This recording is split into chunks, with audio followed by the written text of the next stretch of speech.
wabarakatuh. Perkenalkan, saya Adelia Saputri, mahasiswi dari Program Studi Pendidikan Bahasa dan Sastra Indonesia. Sebelum itu, kepada Ibu Ernalina SPDM Hukum PSD dan juga Ibu Halidatun Nuzula SPDM PD selaku dosen pengampu dari mata kuliah berbicara kritis. Pada kesempatan kali ini, saya akan menjelaskan dan juga memaparkan materi saya, yaitu mengenai perbandingan forum berbicara kritis dan rancangan kegiatan ilmiah. Pada seperti yang kita ketahui bahwa ada beberapa forum ilmiah di dalam berbicara kritis.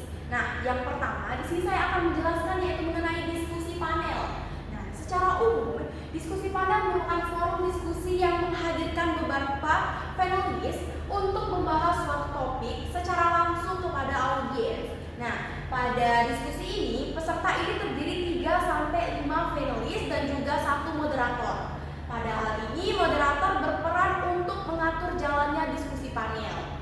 Tingkat formalitas pada diskusi panel ini merupakan semi formal, dan hasil yang diharapkan dari diskusi panel ini yaitu audiens ini mampu melihat dari berbagai sudut pandang terhadap suatu masalah. Dan forum ilmiah yang kedua yaitu ada seminar. Nah, yang dimana seminar ini merupakan kegiatan yang berisikan untuk menyampaikan materi ataupun informasi berdasarkan penelitian beserta data-data yang ada kepada audiens secara langsung. Peserta seminar ini merupakan narasumber, moderator, dan juga audiens. Nah, pada seminar ini, moderator ini mengatur jalannya untuk seminar ini. Tingkat formalitasnya yakni formal, dan hasil yang diharapkan yaitu pembicara mampu menekankan pengetahuan dan juga pemahaman kepada audiens mengenai penelitian yang sudah diteliti dan disampaikan secara langsung. Selanjutnya yang ketiga yaitu ada forum ilmiah konferensi. Nah, forum ilmiah konferensi ini sendiri merupakan pertemuan ilmiah yang berskala besar yang melibatkan banyak sekali akademisi dan juga peneliti di dalamnya. Pada konferensi ini, peserta ini menghadirkan peneliti, dosen, dan juga beberapa mahasiswa. Pada bagian ini, moderator ini memimpin di setiap sesi berjalannya konferensi ini. Tingkat formalitas pada konferensi ini yakni sangat formal. Nah, hasil yang diharapkan dari konferensi ini sendiri yaitu pembicara itu mengharapkan bahwa seluruh audiens itu bisa melakukan pertukaran pendapat ataupun pertukaran pengetahuan dan wawasan yang mereka tangkap dari apa yang sudah dijelaskan oleh pembicara tersebut. Dan yang selanjutnya merupakan simposium. Nah, seperti yang kita ketahui, simposium merupakan forum ilmiah yang menghadirkan beberapa ahli untuk membahas suatu topik permasalahan.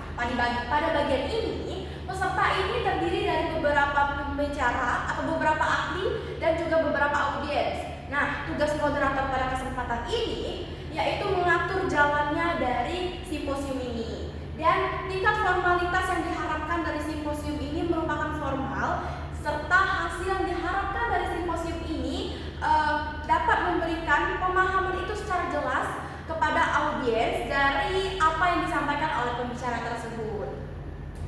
Dan yang selanjutnya yaitu ada kolokvium. Nah, kolokvium ini merupakan diskusi ilmiah dalam suatu kelompok kecil yang membahas suatu permasalahan atau suatu topik. Pada hal ini, peserta ini terdiri dari akademisi atau mahasiswa dalam jumlah yang terbatas. Nah, moderator ini bertugas sebagai memfasilitasi diskusi tersebut.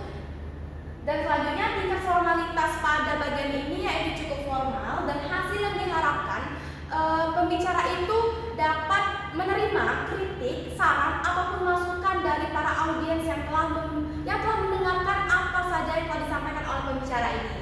Dan yang selanjutnya atau yang terakhir yaitu ada debat. Seperti yang kita ketahui, debat merupakan forum yang mempertemukan dua pihak.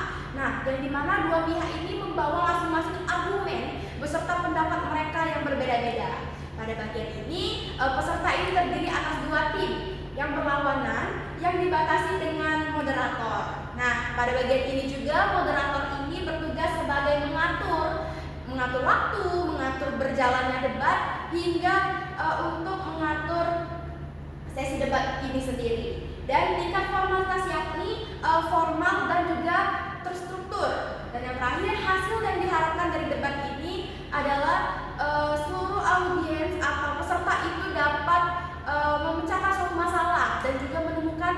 menggabungkan menjadi satu antara argumen yang satu dengan argumen yang lain menjadi argumen yang sangat kuat.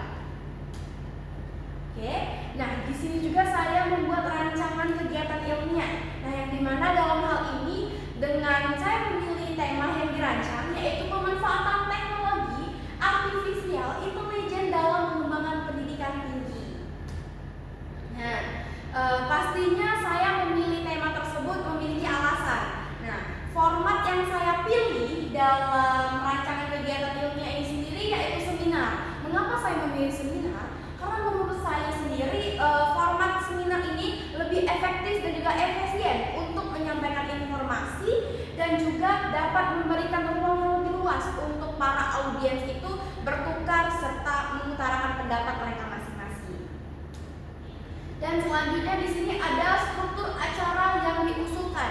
Nah, pada bagian ini saya menjelaskan durasi kegiatan itu berlangsung sekitar 3 jam dengan 3 sesi utama. Nah, yang selanjutnya itu ada sesi pertama. Sesi pertama ini terdiri dari pembukaan yang berkisar sekitar 15 menit. Dan yang kedua ada sesi yang kedua atau yang berisi dengan sesi pemaparan materi yang akan disampaikan langsung oleh 3 pembicara. Dan selanjutnya sesi ketiga. Nah, di dalam sesi ketiga ini berisikan sesi diskusi dan juga tanya jawab. Dan selanjutnya yang terakhir akan dilanjutkan dengan sesi penutup. Nah, selanjutnya di sini saya juga menjelaskan potensi tantangan dalam pelaksanaan dan cara mengatasinya atau solusi dari tantangan tersebut. Nah, seperti yang kita ketahui bahwa adanya beberapa tantangan yang muncul. Salah satunya itu kurangnya pemahaman peserta tentang teknologi AI.